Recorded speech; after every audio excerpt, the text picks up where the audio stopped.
Class 8 का science का chapter number कौन सा? 9 का एमसीक्यू क्वेश्चन देखिए। पहला क्वेश्चन क्या लिखे कि किसी वस्तु को हम आसानी से देख पाते हैं, किसके कारण से? किसके कारण से?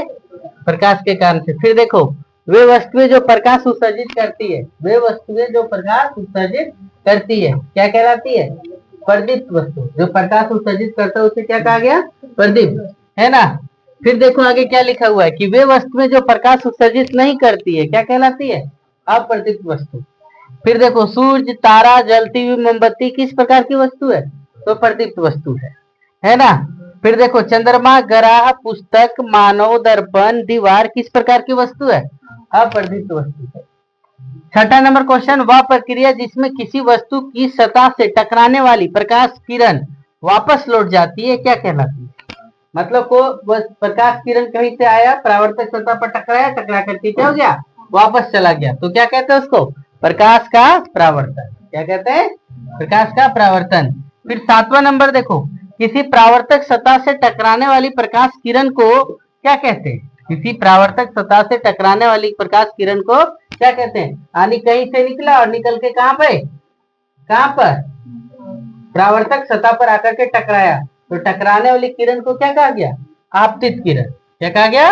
आपतित किरण। 8वां नंबर जस्ट उल्टा है कि किसी परावर्तक सतह से टकराने के पश्चात निकलने वाली किरण को क्या कहते हैं? तो क्या बोलेंगे? परावर्तित किरण। यानी टकराने के बाद जो किरण निकल गया उसे क्या बोला गया? परावर्तित किरण।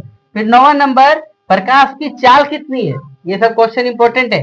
प्रकाश की चाल कितनी है? तो प्रकाश की चाल 3 इंटू 10 का पावर 8 मीटर पर सेकेंड। क्या पढ़ेंगे इसको? 3 इंटू 10 का पावर 8 मीटर पर सेकेंड, या 3 लाख किलोमीटर पर सेकेंड। या कितना? 3 लाख किलोमीटर क्या पर सेकेंड। 10वां नंबर क्वेश्चन क्या है देखो, प्रकाश के संकीर्ण किरण पुंज को क्या कहते हैं? प्रकाश के संकीर्ण किरण पुंज को क्या कहते हैं? तो प्रकाश किरण पुंज कहते हैं। फिर देखो 11 नंबर, आपतित किरण तथा अभिलंब। कौन सा?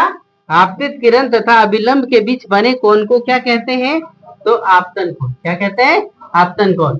फिर 12 नंबर क्वेश्चन देखो, परावर्तित किरण तथा अभिलंब के बीच बने कोण को क्या कहते हैं? परावर्तन कोण। क्या कहते हैं?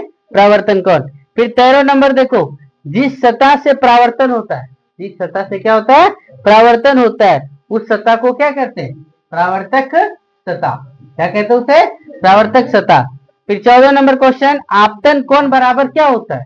तो आपतन कोण बराबर कितना? परावर्तन कोण होता है। उसी चीज को फिर से लिखें, साइन आई बराबर क्या होता है? तो साइन आई बराबर क्या होता है? साइन आर होता है। 16 नंबर देखो, जब प्रकाश किरण समतल दर्पण पर लंबवत दिशा में आपतित होती है। 9वां नंबर एग्जाम्पल, 9वां नंबर क्वेश्चन था ना इसी प्रकार से कि जब प्रकाश किरण समतल दर्पण में लंबवत दिशा में आपतित होती है तो आपतन कोण तथा परावर्तन कोण का मान क्या होगा? तो आपतन कोण तथा परावर्तन कोण का मान क्या हो जाएगा? शून्य हो जाएगा। 17 नंबर, समतल दर्पण पर किस प्रकार का प्रतिबिंब बनता है? तो समतल दर्पण पर आभासी तथा क्या? सीधा तथा वस्तु के बराबर। यहाँ पे एक और लिख ले, वस्तु आभासी सीधा तथा वस्तु के क्या? बराबर, है ना। ये लिख लेंगे। फिर देखो, समतल दर्पण में प्रतिबिंब का आकार कितना बड़ा होता है? अगला क्वेश्चन आ गया, तो क्या लिख देंगे? वस्तु के बराबर। 19 नंबर क्वेश्चन, जब कोई प्रकाश किरण किसी समतल परावर्तक सतह से परावर्तन हो तो उसे क्या कहते हैं? नियमित परावर्तन। क्या कहते हैं? नियमित परावर्तन। 20वां नंबर क्वेश्चन, कि जब कोई प्रकाश किरण किसी परावर्तक सतह से परावर्तन के पश्चात समानांतर नहीं होता है तो उसे क्या कहते हैं? विसरित परावर्तन। क्या कहते हैं? विसरित परावर्तन। चलो नोट करो।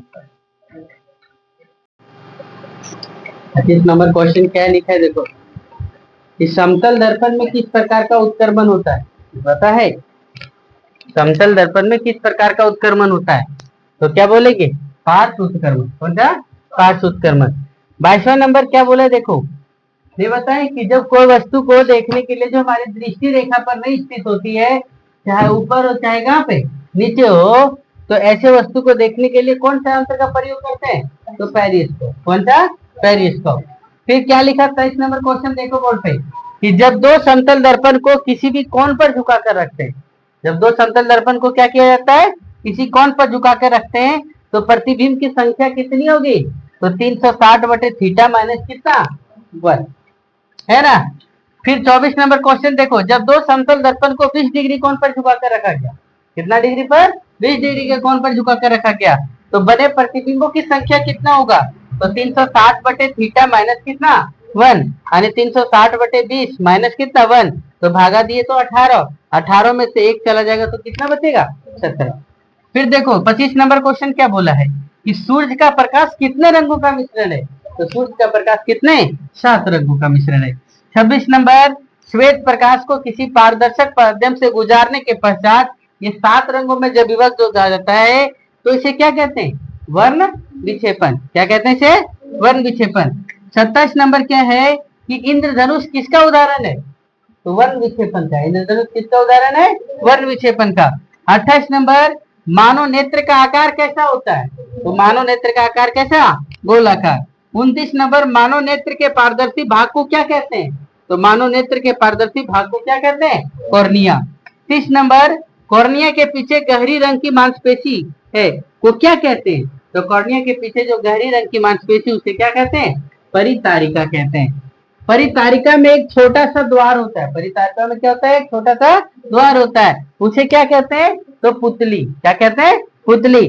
32 नंबर क्वेश्चन, पुतली का आकार कौन नियंत्रित करता है?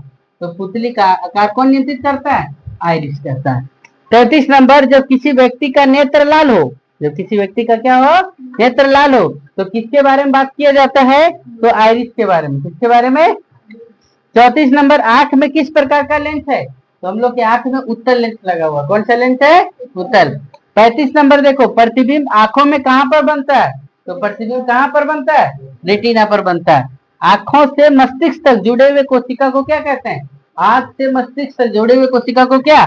दृक् तंत्रिका। क्या कहते हैं? दृक् तंत्रिका। 37 नंबर, आंख का वह भाग जहां प्रतिबिंब नहीं बनता है क्या कहलाता है? तो अंध बिंदु। क्या कहलाता है? अंध बिंदु। फिर 38 नंबर, आंख में किसी भी वस्तु का प्रतिबिंब कितनी देर तक रहता है? तो आंख में किसी भी वस्तु का प्रतिबिंब 1/16 सेकंड तक रहता है। फिर 39 नंबर, सामान्य नेत्र द्वारा पढ़ने के लिए अल्पतम दूरी कितनी है? तो सामान्य नेत्र द्वारा अल्पतम पढ़ने की दूरी कितना? 25 सेंटीमीटर। 40 नंबर क्वेश्चन, जब कभी तीव्र प्रकाश में जाते हैं, जब कभी क्या होता है? तेज प्रकाश में जाए तो आंख सिकुड़ गया, कम प्रकाश में आए, अंदर चले आए तो क्या हो गया? तो आंख क्या हो जाता है? फैल जाता है। किसके बारे में बात किया गया? तो पुतली के बारे में। किसके बारे में? पुतली के बारे में। नेत्रदान के समय आंख का कौन सा अंग दान किया जाता है? तो नेत्रदान के समय आंख कौन सा अंग? कॉर्निया। कौन सा? कॉर्निया। 42 नंबर, अंधे लोगों को पढ़ने के लिए कौन सी लिपि है? ब्रेल लिपि। हम लोग जो हिंदी में पढ़ते हैं ना, उस लिपि को क्या बोला गया? देवनागरी लिपि। इंग्लिश में जो चीज पढ़ते हैं ना, उसे क्या बोला गया? रोमन लिपि बोला गया। ये आप लोग का प्रकाश का पूरा का ऑब्जेक्टिव क्वेश्चन समाप्त हो गया। चलो नोट करो।